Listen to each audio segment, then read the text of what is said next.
Hey guys, welcome to Monate Joang.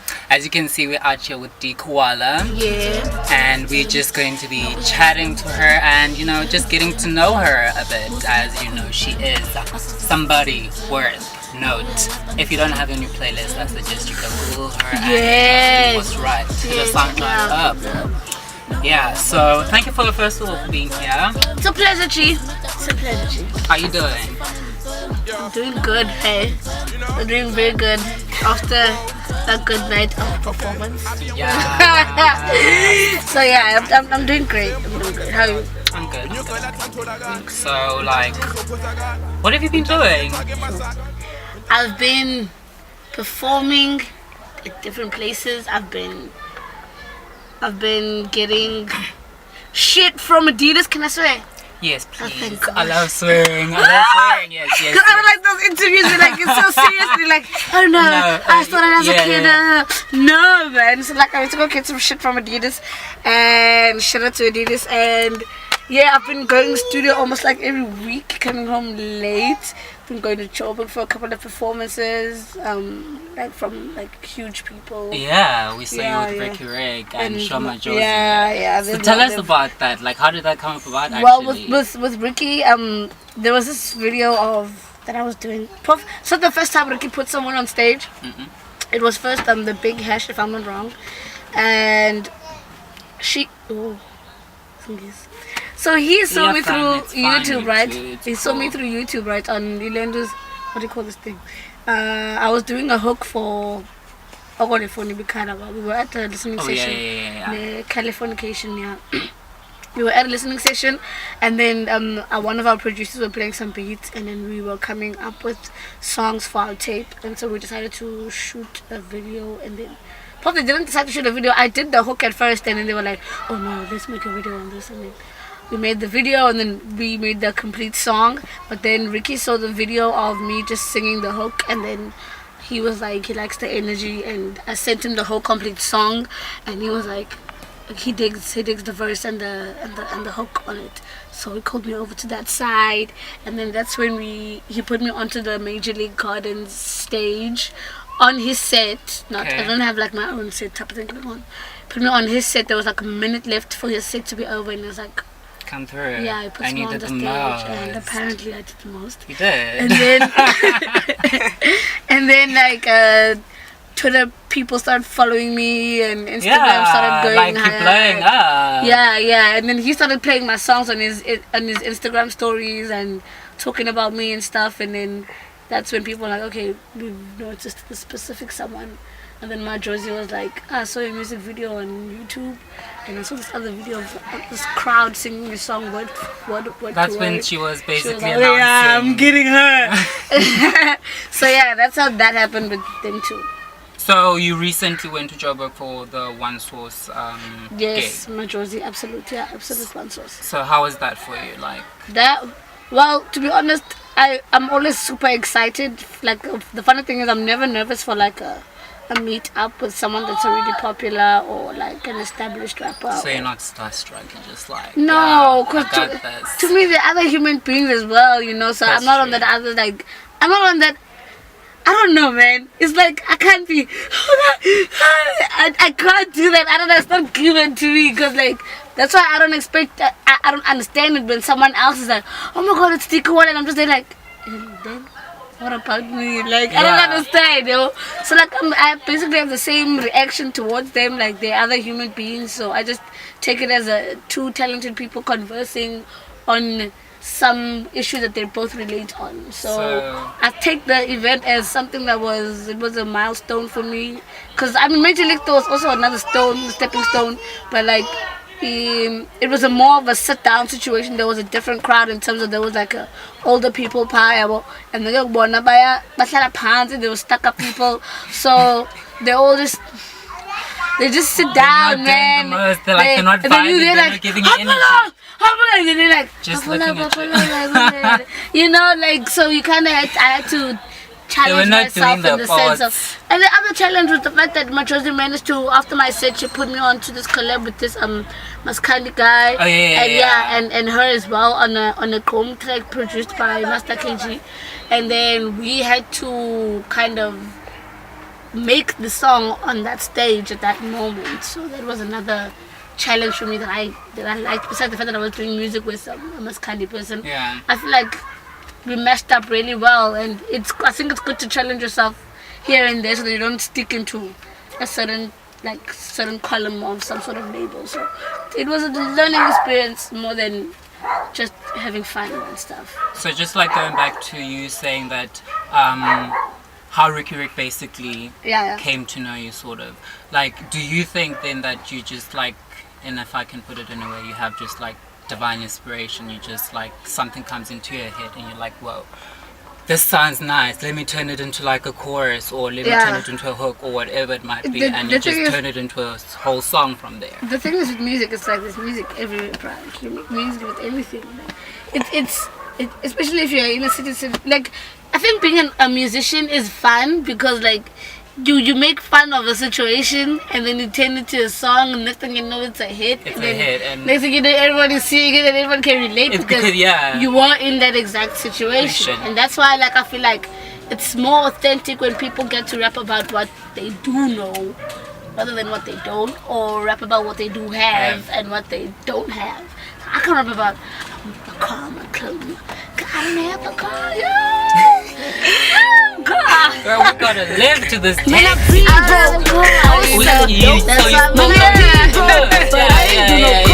so like I feel like when my experience with every experience that I've had thus far for 2018 would probably turn out into an album or whatnot, because I've learned a lot throughout this year. It's quite music wise. I've learned a lot through relationship wise, relationships with men, relationships with women, relationships with friends, family, people who you don't even know. You just realize, apparently I have a relationship with you, type of thing. Yeah. So I've learned a lot. So that whole 2018 vibe could probably turn into an album, but maybe that the album that everyone has been asking me to check out, and I'm just like, nah. So is that like you saying that like possibly in 2019 we should be expecting like some? Yes. Oh, please. I do not know. I feel like that's what you're saying, and I'm gonna stick with that. So like, for you as a person, like, where do you? Actually, I want to ask you. Had you already known as a person, like growing up, that you're gonna be a rapper, or was it something that actually just stumbled on and then you realized actually I can make this? To be honest, I started as a person who just likes music, right?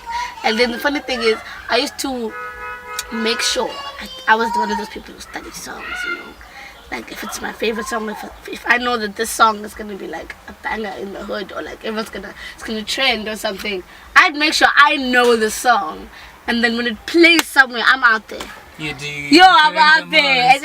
And the thing is, like when I have earphones on and I'm in a bus or anything, like even though it's someone else's song, I always just find myself like picturing myself performing that song or creating a concept for a music video of that song, even though it's not mine. Yeah. So I started writing poetry, writing it as poem, but then I was like, poem is just restricting my energy, to be honest. So I was like, I'm a very energetic person. And I like attention. So when people watch me, I just get I get very excited. So like, I am a select. I'm not gonna lie. I just get like, okay, everyone's watching me. You know. So like that's how I was like, okay, you know what? Let me put this to a beat. But we started with this song with this guy called The Flug, and no, I'm lying. We started with the song called Evil Thoughts, and this was with I have guy friends that rap a lot before I even rap. So the thing that happened is that after school, cooks, and then they started playing beats, and they were gonna have a listening session of the EPA Observatory some weekend coming up, and then we decided, okay, let me just read my lines on this beat, and his friends were there, so we did that, and they were like, this girl got flow, she got bars for days, what? And I was like, yeah, guys. Yeah. And then that time I was only rapping in English, so I I did that. I did that song, and after that song, we did Fuck Boys No Flag, and then that song trended a lot. And then I did my own introduction song to the industry as Koala, because I felt like if I made a song that said my name, then people would know how to say my name. Yeah. But it turns out, guys, people still can't say my name. But it's okay. What do people call you though? My name is Koala, right? In the hood, it's okay if you call me Koala. It's cool. I like that name. But do not call me Cola. I am not Coca-Cola. do not call me Khanyelitsha. I don't understand why there's a Y in there. What's a Khanyelitsha? How the hell do I know? Sounds like an animal. It sounds like a name of some koala yo-yo is an type animal of thing. also, but yeah, but like like it's like a mixture of a koala and a kangaroo kind of thing. A Khanyelitsha, what? Yes. So I was like, Auntie, give me that music really wrong. So it's not just say D, okay? Just say who's it? And I'm just like, yeah, sure. But if you like Khanyelitsha, yo. I'm just walking dead out front, bro. I can't. So like people always like say my name in a fucked up way. So I was like, okay, you know what? Let me make a song called Koala. But the funny thing is when the song is playing, like people can say the word. Yeah. And then like when the song is not playing, it's just like Koala, Koala, and I'm like, but yeah. And then I did an EP called 1818 EP, and that was all in English before you did vernacular. All in English, because after that I was like, nah man, everybody else, yeah. So you... like then that's when like I helped. Okay, not helped. Me and I went to studio with Orlando Kosa Beats, and he made the beat like full on, like right there. And I was like, I don't like that. I like this. I don't like that. I like this. And it was like, oh, okay, cool. This is the beat. So I already wrote the second verse on my phone before I even got a beat for it or anything. So that was already written. So by the time it played, I was like, oh, it fits. Like the flow that I had in my mind without the beat, it fits with the beat already that we just made right now. So we put on that second verse, and then I did the first verse right there in the studio. And then I thought, okay, we were done. We're gonna have two verses on the thing. So then I performed at Spree, and I performed the snippet, and everyone just went mad. They loved it. They were mad. I feel like, cute though. There's nothing to hear about. I feel like there's a third verse on this thing. Then I went back into the studio and did the third verse, and then it was like, okay, now we're really done. And then we dropped it, and then it was like, what did you do? And then it changed, and then everyone was like, oh my god, this song. It dropped last year. Yes, it dropped last year. And then we did a music video here in March. January, and we dropped in March. And it's still trending. So I think we're going on for 2 years now with that song. And then I did a couple of other songs called Nzwempu, and that one is still like... And Nzwempu is recent. Yeah, and Nzwempu is recent. And it's featuring Amilcar Maserati and Simulation Rats. Yeah. And I also did another song called Parange Paget with Amilcar. Well, it's his song, but yeah, that was a dope collaboration. One of my first collaborations with someone who I understood, and you could hear in the song that we're complementing each other. Well, yeah. I did more songs with Simulation Raps on Akaway, but Akaway hasn't dropped. And I did a freestyle called Friday Freestyle that's dropping this Friday. What's the date this Friday? It's the 23rd. 23rd, yes, it's dropping 23rd of November. So I don't know when this will be that's dropped. Gonna be in the past.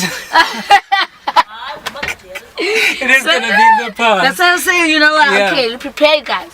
So it's dropping on 23rd of November, and then I don't know when am I dropping my new single that's called Seliwash. And listen, there is actually a very interesting story behind that single that is gonna drop. It's one to actually watch out for. It is insane. It's fire. It's flames. Much. It's everything. But tell the story. Should I tell the story? Yes, please. Okay, Iwash is Black Label. Yes, guys, Iwash is Black Label. So now, guys, I don't drink anything else besides Black Label. Not even champagne, guys. I mean, I really. hate champagne to the point. No. It's just expensive and it's just stupid. So I do not bother. I do not bother. But I do make exceptions with gin. But like, to be honest, the only thing that I like gin. the only thing I drink, like to be honest, if I'm being strict, it's Black Label. I don't drink any other kind of ciders or beers or vodkas type of. Even though my last EP was called 1818, I've been saying guys more than a shame. Listen. And then I used to drink vodka like too much, yo. I don't understand. I think everybody I know went through that 1818 and like Russian beer phase. It Gosh, was like a lot. that's how I nip, dude. Ndakwela ibus. They exchange. Them a one man. Silly back. And you know how like depressing the bus is when it's hot. You're just sitting there and you're just going past. They put it in nip, all, dude. You understand? So the bus is going and it's vying, and I'm just, hey, okay. I'm just like, man, I'm not drunk. I got pale. It's cool. I pale like dude. I'm still fine. No, but I'm like, I'm proud of myself. But I'm fine still, and it's not finished. You know, I'm like, yeah. I got off the bus, started doing a couple of steps, met up with some other niggas. Oh, you doing? Let's go, guys. Start walking, spoke up my blood. There's flex there, like I started blank. Okay, what? We don't smoke anymore. Guys, it's fine. I'm gonna finish this blunt alone. Yo. Halfway through the journey, I get woozy like in my legs, guys. I couldn't, like the eyesight was fucking up because I can't see the road.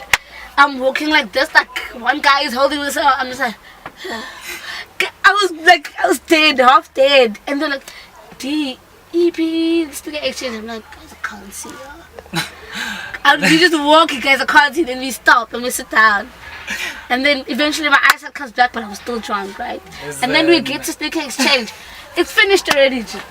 I made a song about that and put it in my EP. I feel like you're my spirit animal because I can relate so badly to that. I can relate so entire badly. That's why I stopped. I was like, okay, nah, I'm good. I'm so fine. I'm fine without you. Then I went on to beer, and then I was like, okay, I don't like those sweet ciders. I don't like those. So I went to Black Label. That's when the wash story comes through. Guys, I just want to say something about Black Label. My great-great-grand, well, is it great-grand? Because it's my mother's mother. No, my mother's grandmother. Oh, I sang. So it's my great-grandma, right? She drinks Black Label. She's 95. She was born in 1926. Yes, so. yes.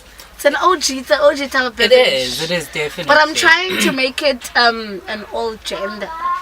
So because if you notice, even their adverts, they mostly kind of it's men.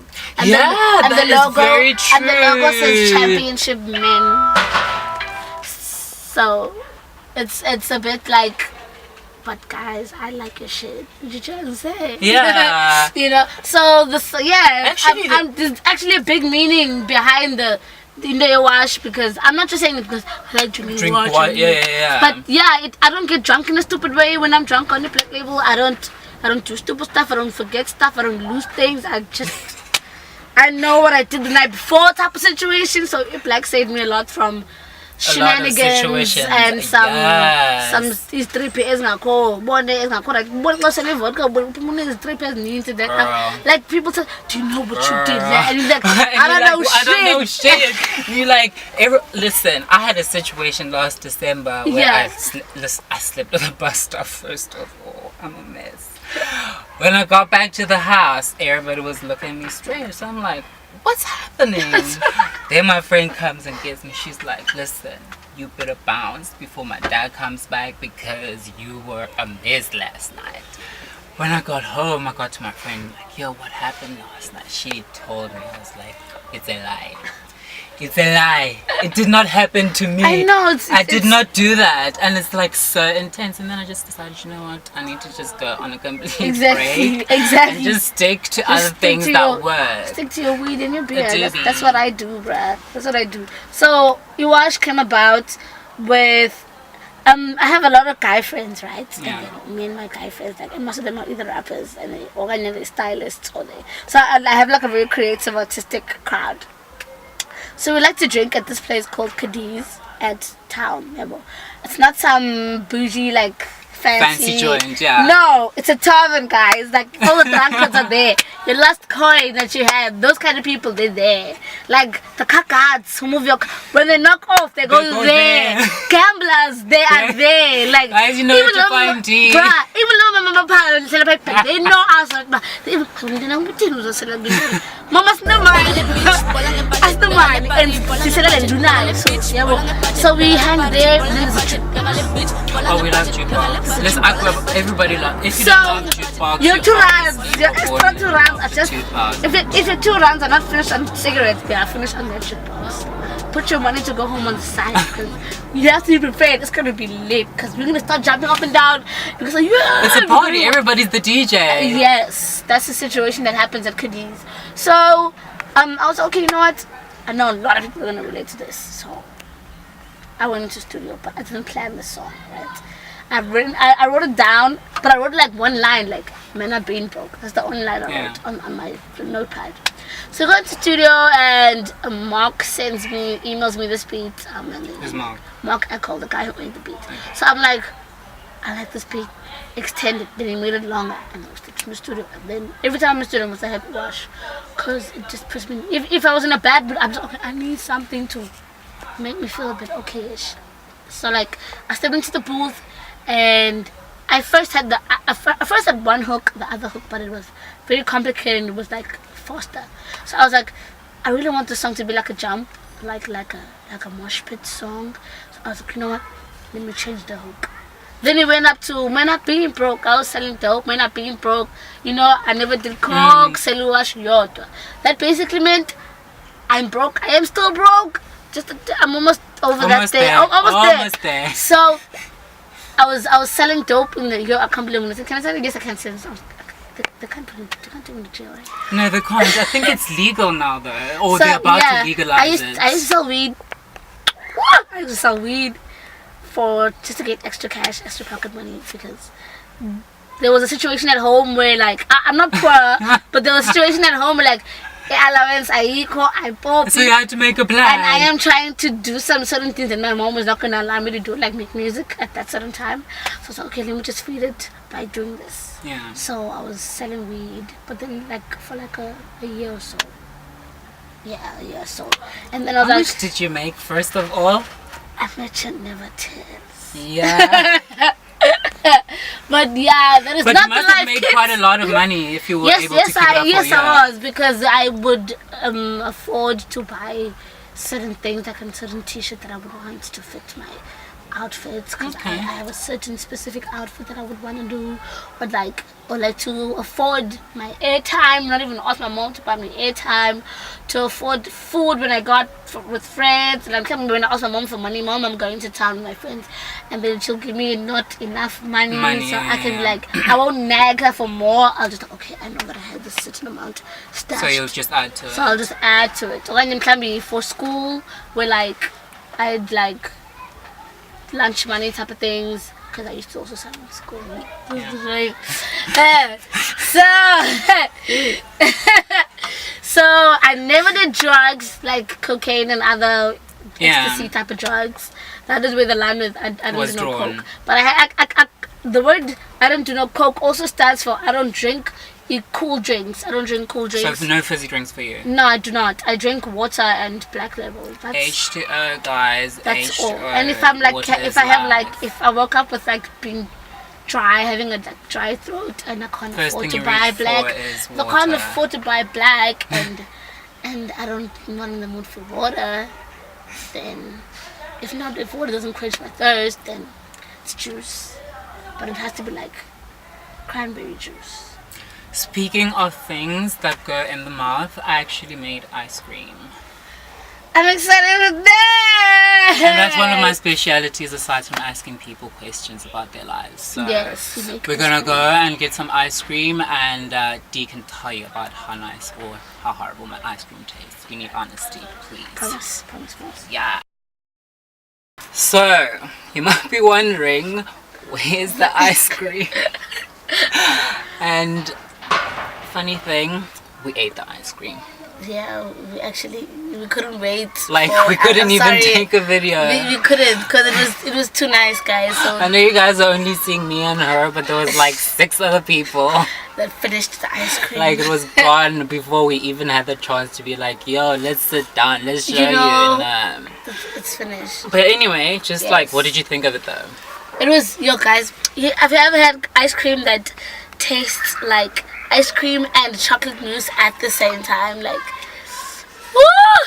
Yes. I don't even know how to explain it. It was too much. Guys, if you know like any big dairy places that like supply cream, like, you know, hook me up, let's make ice cream, let's start our own thing. You know. So back to you.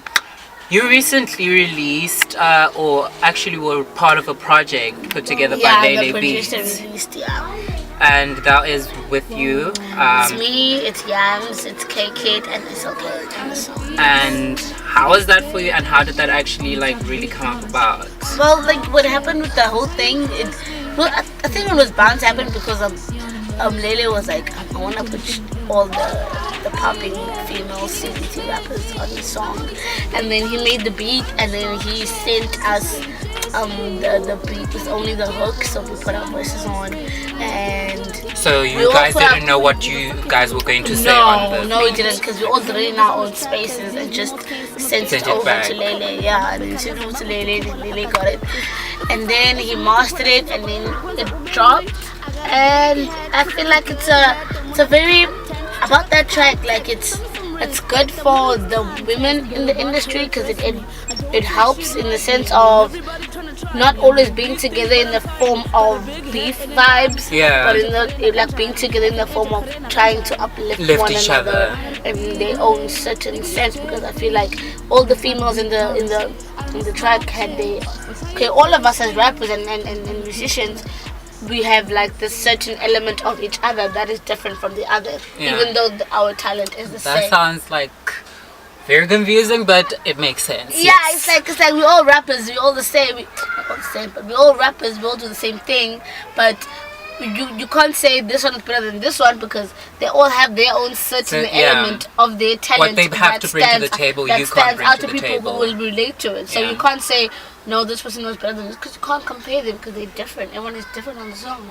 So that song I was happy to do that song, to be part of that project, because I enjoy it. I like it. I'm always playing it. It's about time that, girls make a song instead of just beefing or like girls fighting, or it's better to have that girl gang sometimes. And it works out. Have each other's backs. I like that. I think that was the whole motion of the song, that like we're here for each other in type of situation. That okay, but as a girl, since Akanje, and we stand for each other besides us. Yeah, and don't just be like, listen, I like you. You know like, what? Okay, anyway, tell us about your family, like, and your upbringing. What kind of environment did you come up in, and do you think the environment that you were in had a lot to do with the person that you have become? Of course, like, okay, to be honest, like, okay, living up at Khanyelitsha, I don't really say bad stuff for Khanyelitsha. I don't really have much bad stuff to say about Khanyelitsha. There was that season of gangsterism. There was that season of Quranstas, that season of that. Every kasi has its own secrets, issues kind of thing, But I embraced them in the sense of I'm trying to put people together here in the hood first. I'm trying to have people in the hood to have my back before I go out into the world. I start saying CPT has my back. Do I know that Khanyelitsha bonga abantu bazonimela as okay, that's true. So that was also a song to kind of just bring the people in the hood together in a sense of support, and to not judge another black person's dream because it's not that black of a dream kind of situation. That's what I'm saying. Like I was trying to, how can I do this? I love music, right? But whenever you get those mamas in the hood, they will ask you like, so it's Kolo, chilling as Kolo. No, they're like equally as annoying as those mamas. They'll be like, when are you going to church? Do you know what do you have to do with my belief? Exactly. So what if I don't go to heaven? No, dude. So like I was trying to shut down that whole stigma of I can when I'm dressed like this, then I'm crazy. That like I can put myself as a stylist or an artist. What is that to another black person? Yeah, what type of food is that? If you're a stylist or an artist, what are you eating from that? You know, go to school. And then yet I tried going to school twice in a row, like for public relations after matric. And then they didn't take me. I'm not dumb, but I'm really not dumb. But I just think they just didn't take me because. Okay, the main reason why they didn't take me is because bribery, right? What? Bribery? Yes, I swear. You know when they take out the application forms, right? Yes. And the next day. You know what I thought? What? I thought not you bribing them, but like there was like some sugar like. No, I was supposed to bribe them. I was supposed to bribe them. That's disgusting. Because this is what happened, right? You know when the applications come out. And then you get them and you fill them in, you send them in immediately after they went out, like a day or two after. And you notice yourself that during the holidays, you've been going back and forth there because you don't know what the fuck is going on with your application. Yeah. And then it came to a point where there was like a week before schools opened. And I was still going there asking about my application. And it was like 4 days before school. I'm like, dude, what do you want me to do, bruh? Like, I'm not going to school and I'm still waiting here. And then they told me, oh, I think the problem, I'm not supposed to tell you this. The secretary is like, I'm not supposed to tell you this, but you haven't been accepted. So I'm like, if I didn't come up here to ask you, when the fuck are you guys going to tell me if I'm not been accepted? And I asked her why. And she said, can I see your report again? And I'm like, how many times have you seen this shit? Every time I came here, you've been seeing my report, bruh. Your business is fine. I don't know. Also, I didn't understand why. And then they said, I think you should apply for another thing and you can change, wada. And then there was a girl waiting outside. She came to change her thing and she didn't even apply. And then as I was leaving, she was like, okay, so the last time I came here, I understood you said that I can't apply for that because I am not qualified. So I'm here to see if is there still space for it, wada. I'll make a plan. So I was like, oh, so there's plans being made for this girl to go into a faculty that's full, and so I can't have no she's plans. saying shit to her. I don't know what happened, but it has to be that, because if you are willing to be put in a certain faculty, because even though and you also don't qualify you're telling to me be that in faculty. so there's no space for you yet. I was the one who handed in my application a day after it was out. So that was that. So I was like, I'm just gonna keep doing my shit. So I kept on doing music. But you also think like maybe perhaps like you were vibing the universe, be like, listen here, let this not work out. I want to do this instead. That actually it was to be honest, I was crossing my fingers that I'm not going to school. I was like, please don't take it. Please, because like it gave me time to work on my career and kind of see what do I want to prove about this thing. So that's when I started getting on TV, and I was like, okay, it's working. The parents are easing down on the protective side kind of thing going on. They're seeing that there's potentially a future. Seeing the work that I'm putting in and what's coming out of it, and that's when they got excited. And then I tried again the next day just to show them that I am kind of thinking about school. So I tried that, and it still didn't work. I was like, yes. So like then but what I do know is that school is always there. It is always there. School is always there, guys. And you're never too old to go to school. That's why you get old ass people going back to school because they're bored or they're done with whatever they try to pursue. So that is what I want to do. Like because I can't put music on hold. You know how hard it is in the music industry to put music on hold. Yeah, that's you put music on hold, especially when you're popping and people get to forget you. And we're like, okay, guys, I'm done with the books. Making a comeback is not as easy. Who the fuck were you? Exactly. And all of a sudden everyone has forgotten you. There's someone else that's new. So I can't use this time and waste it. Yeah, here so today, let me use it now. Vibes. Exactly. So let me use it now And then when it ends. But when the hype of Dee Koala dies down a bit, I will have something. When I get fall back on. established, no, not dies down. It's like my career ends. No, yeah. That shit will never end. But what I Get that shit right. But what I am saying is that when the hype of Dee Koala being established as a rapper dies down, it's not okay. We're getting used to. Yeah, we know you, her yeah. right now. When that kind of settles, then I can part-time like a 2-year course at UNISA. That is actually what I'm planning. Yeah. A 2-year course at UNISA for public relations, because I've always wanted public relations. That's the So one it's your that- thing. If it's not marketing, then it's public relations. So like, school is there, guys. School is there waiting for you, Never just too chilling old for there. anything. Yeah, you're never too often. So just on the family front, like you actually have a very, very interesting story. I don't know if you like wanna share that. Yeah, with the mommy and the. Yeah. I think it's time because it's very confusing to other people when I say my mom, and then the next time I'm like, oh no, my grandma. They're like, oh, but the last time you said that's your mom. Mom, yeah. Like, I know how to explain. So it's not really a sad story to other people. It might be. A It sad might story. be, but I've grown from that. Okay, whenever I say mom, I'm talking about my grandma, right?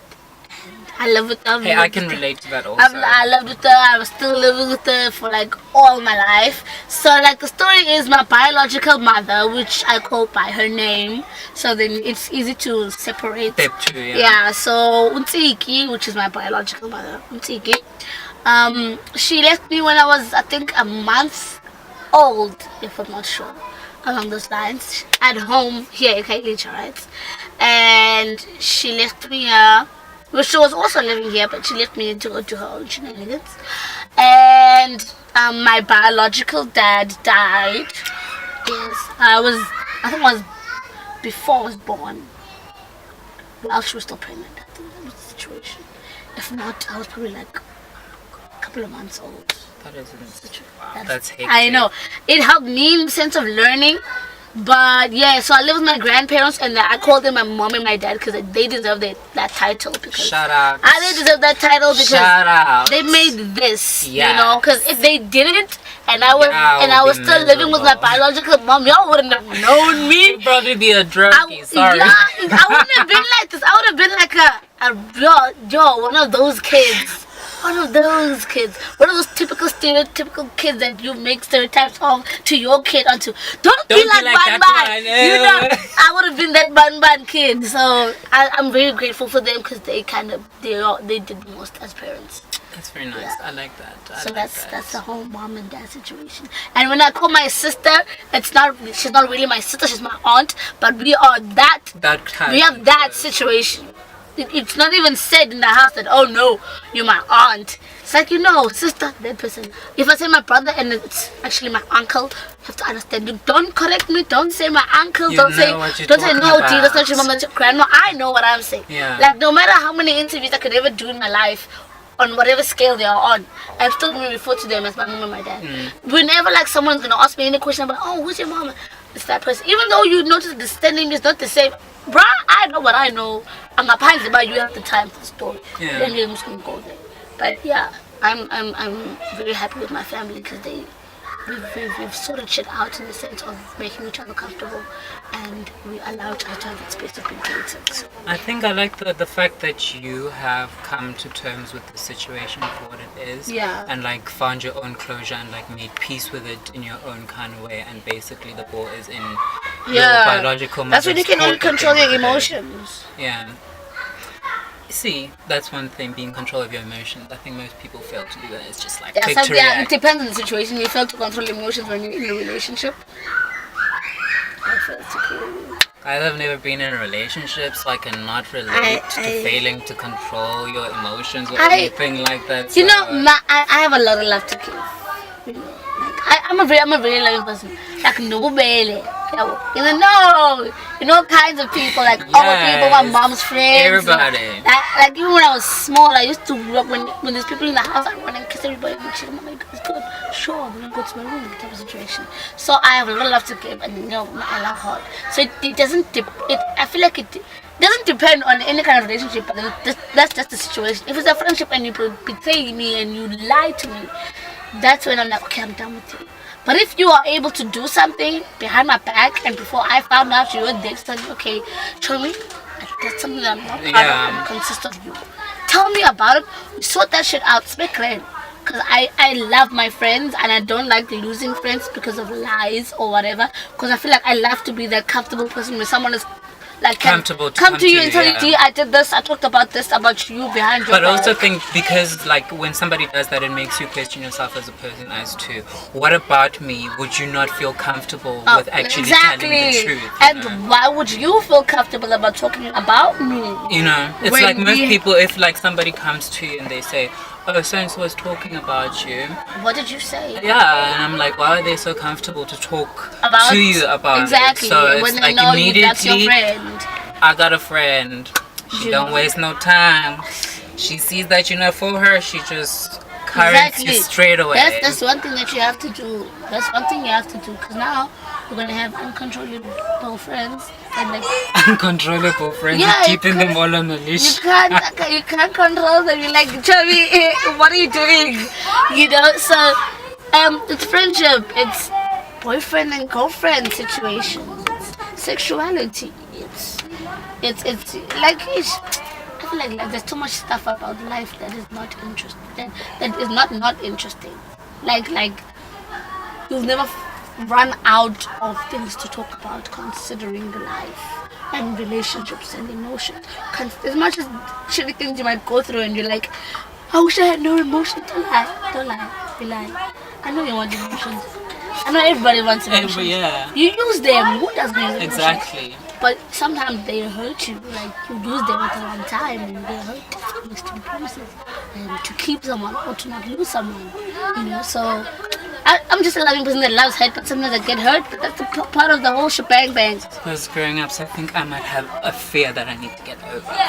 Yes, I've made someone overcome the fear of letting themselves love someone because they thought they were gonna get hurt. Yeah, let's start with getting into a relationship first. So, just like as a pardon question, this is just completely random. Yeah, sure, no problem. Like, I've been watching a lot of YouTube videos recently, like I always do. And one of the things that I came across, well, actually, it's not something that is just on YouTube, but it is in reality. Obviously, for a lot of people who are aware, AI has been around for a long time. But now it is starting to make, if I can say waves, because now it is going or advancing to a point, or heading in a direction rather, where artificial general intelligence will be like a thing that is going to be as normal as you having like, you know, your smartphone in a sense. So what is your take on that? Because there's like a lot of people who are paranoid, because there's an AI currently that is out made by Hanson Robotics called Sophie, and basically she's made comments or I don't know, jokes about world domination, and you cannot, I don't know, do you think you'd be paranoid about that because you don't know if this machine, because also the other thing that happens is what does the machine do? The machine basically learns you, it mimics you. So it's basically, let's say, washing all of us on the planet, learning to be like us eventually. So what is its purpose to have it on your phone? Basically they're creating it so that it can help mankind like create a better future, but the so the person can know themselves. What do you mean? Because they're gonna know you, right? Yeah. So it's something that's now we are yes but in time. Music made that con in time. I saw this fun in the time. Now we are yes but in time.